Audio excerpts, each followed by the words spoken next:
Welcome to episode 113 of your CYSA Plus Prepcast. In this session, we turn our focus to one of the most foundational components of incident response, preparation. Incident preparation sets the stage for how an organization will detect, respond to, and recover from cybersecurity incidents. Without proper preparation, even the most capable analysts and advanced tools will struggle to respond effectively in high-pressure scenarios. Whether you are studying for the CYSA Plus certification or actively managing incident readiness within a real-world organization, understanding how to build and maintain a structured response program is critical to long-term security success. Incident response preparation begins with the creation of a formalized plan. Known as the Incident Response Plan, or IRP, this document defines the procedures, responsibilities, and workflows to be followed during the cybersecurity event. The plan must clearly outline the purpose and scope of the response process, as well as the roles assigned to different teams and individuals. It should also provide detailed procedures for detecting, reporting, and escalating incidents. By defining these elements in advance, organizations can act decisively rather than improvising during a crisis. An essential part of the IRP is the definition of incident severity levels. These classifications allow responders to distinguish between routine events and true emergencies. Severity levels are typically based on impact, scope, and urgency. The plan should also include criteria for declaring an incident, specific conditions that require escalation, and guidance for notifying external entities. This might include regulatory bodies, legal advisors, external forensic teams, or even law enforcement. Clearly defined escalation paths prevent delays and ensure appropriate involvement based on the nature of the incident. Assigning roles and responsibilities is central to effective incident coordination. The IRP should specify exactly who is responsible for what tasks. This includes not just technical responders, but also individuals responsible for communications, legal oversight, business impact assessment, and executive coordination. Having these roles predefined avoids confusion during high-stress moments and ensures that no critical responsibility is overlooked. Clearly outlined responsibilities also support continuity, as personnel changes will not disrupt the response structure. Many organizations establish dedicated incident response teams composed of cross-functional members. These teams may include cybersecurity analysts, IT administrators, legal advisors, public relations staff, and executive decision-makers. The structure may vary based on the organization's size and complexity, but the purpose remains the same. Each participant must understand their function and be ready to contribute effectively, including representatives from multiple departments, ensures that technical remediation is balanced with business continuity, legal compliance, and public communication needs. Playbooks are another critical preparation asset. A playbook is a documented set of procedures that outline how to respond to specific types of incidents. These may include ransomware outbreaks, credential theft, denial of service attacks, or insider threats. A good playbook provides step-by-step instructions, decision trees, and checklists that guide the team from detection through containment, eradication, and recovery. Playbooks reduce reliance on memory and improvisation, helping teams respond consistently even under pressure. Incident response training is essential to reinforce the contents of the IRP and playbooks. Training must go beyond policy review. It should include realistic, hands-on exercises that simulate high-impact incidents. These activities help teams internalize their roles and responsibilities, reduce hesitation, and develop muscle memory that supports fast and coordinated action during actual events. Repetition through training builds confidence and competence, ensuring the team is ready when the time comes to respond. Tabletop exercises are a widely used training method during the preparation phase. These are structured discussions where teams walk through hypothetical scenarios such as a ransomware infection or a data breach. During the exercise, participants discuss their actions based on the IRP and playbooks, identifying potential decision points, communication breakdowns, or capability gaps. Tabletop sessions offer a safe environment to explore complex situations and help organizations discover flaws before facing a real incident. The preparation phase must also include the integration of response tools. These tools should be selected based on organizational needs and operational environments. Common tools include security information and event management platforms for real-time log aggregation and analysis, endpoint detection and response solutions for threat containment, and forensic software for evidence acquisition and analysis. By integrating these tools into day-to-day operations, organizations ensure that teams are familiar with them and can use them efficiently during an incident. Documentation standards must be established early and enforced consistently. Analysts and incident responders must be trained to document their actions, decisions, findings, and timelines during an incident. This includes maintaining logs, preserving emails, capturing screenshots, and ensuring the integrity of digital evidence.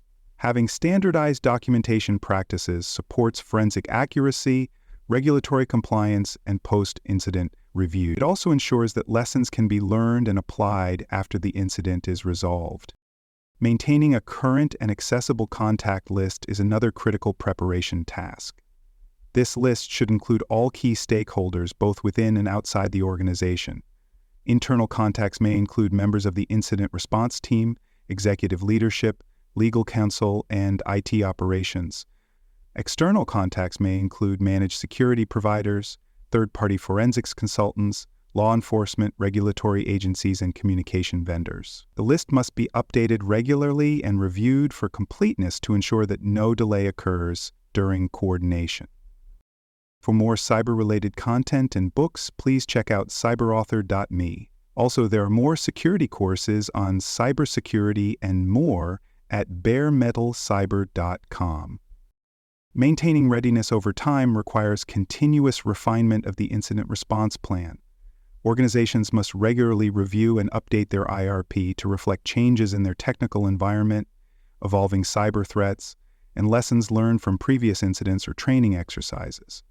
A plan that was accurate 6 months ago may no longer be relevant if new technologies have been deployed or if the threat landscape has shifted. Regular updates ensure that the response procedures remain aligned with current business operations, compliance obligations, and security requirements. Risk assessments are an important input into this review process. These assessments help identify potential vulnerabilities, evaluate the likelihood and impact of various threat scenarios, and prioritize preparation activities. For example, if an organization has recently migrated key systems to the cloud, its risk profile has changed significantly. The incident response plan must be updated to include cloud-specific tools, roles, and communication paths. Risk assessments ensure that preparation efforts remain focused and relevant rather than becoming outdated or misaligned. Incident preparation is also closely linked to broader business resilience initiatives. Effective coordination between cybersecurity teams and business continuity or disaster recovery planners helps align technical response procedures with overall recovery objectives.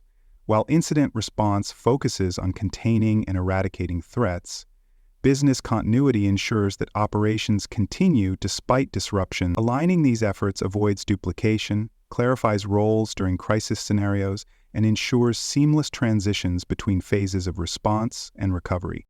Preparation activities must also address evidence collection and preservation protocols. These practices ensure that incident investigations are thorough, legally defensible, and forensically sound. Guidelines must be established for what types of evidence should be collected, how it should be preserved, and who is responsible for managing the evidence throughout the investigation. These guidelines should also account for chain of custody documentation, retention policies, and integration with legal or compliance teams where necessary. Communication strategies are another essential part of preparation. These strategies define how information will flow internally and externally during an incident. This includes identifying approved communication channels, establishing escalation protocols, and developing message templates for internal briefings, customer notifications, or regulatory disclosures. Secure communications are especially important to avoid leaking sensitive information or allowing attackers to monitor response efforts. Predefined strategies help teams avoid confusion and missteps during high-stress scenarios. Security policies and regulatory frameworks must be reflected in the incident response process. Preparation requires close alignment between operational practices and governance requirements, whether dealing with data protection mandates under the General Data Protection Regulation, industry-specific standards such as payment card industry, compliance, or contractual obligations with third parties. Incident response actions must remain within the boundaries of what is legally and ethically acceptable. Preparation ensures that when a response is needed, it is not only fast, but also compliant. Budgeting and resource allocation are frequently overlooked aspects of preparation. Organizations must ensure that incident response efforts are supported with appropriate funding.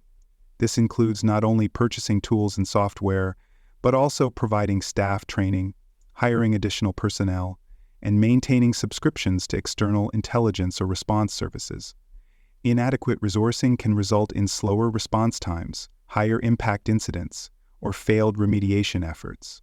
Preparation must be supported by a budget that reflects the critical importance of cybersecurity readiness. Engaging with external providers through formal agreements is another strategic element.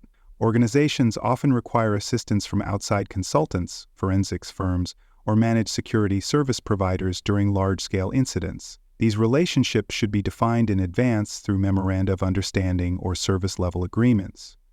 These agreements should specify expected response times, access protocols, communication procedures, and reporting expectations. Having these terms clearly established removes delays and confusion during the critical early hours of an incident. Measurement is essential to validate whether incident preparation efforts are effective. Key performance indicators such as mean time to detect, mean time to respond, and alert processing rates offer insight into how well the organization performs under pressure. These metrics help identify strengths and weaknesses in the program and provide data to justify improvements, resourcing, or additional training. Without measurable indicators, it becomes difficult to determine whether preparation efforts are yielding real improvements. Independent validation through audits or third-party assessments adds another layer of assurance. These evaluations test the effectiveness of the organization's preparation and identify gaps that may not be visible from the inside. They may involve penetration testing, incident simulation, or policy review. The goal is to obtain objective feedback that can inform future improvements. External assessments also provide credibility with regulators, customers, and business partners by demonstrating a commitment to security excellence. To summarize episode 113, incident preparation is the cornerstone of any successful response capability. It encompasses more than writing a plan. It involves building a coordinated, well-trained team, integrating essential tools, developing realistic playbooks, and conducting meaningful training exercises. It includes maintaining current contact lists, aligning with regulatory requirements, investing in capabilities, and measuring progress with meaningful metrics. Preparation ensures that when a threat arises, the response is fast, effective, and compliant. For CYSA Plus candidates, understanding how to build and sustain a robust response program is vital for both exam success and professional cybersecurity excellence. Thanks for listening. To learn more about cybersecurity, please visit baremetalcyber.com. There you will find best-selling books, videos, and even more free cybersecurity training courses. Please subscribe to the Prepcast and our various podcasts. And thanks for listening.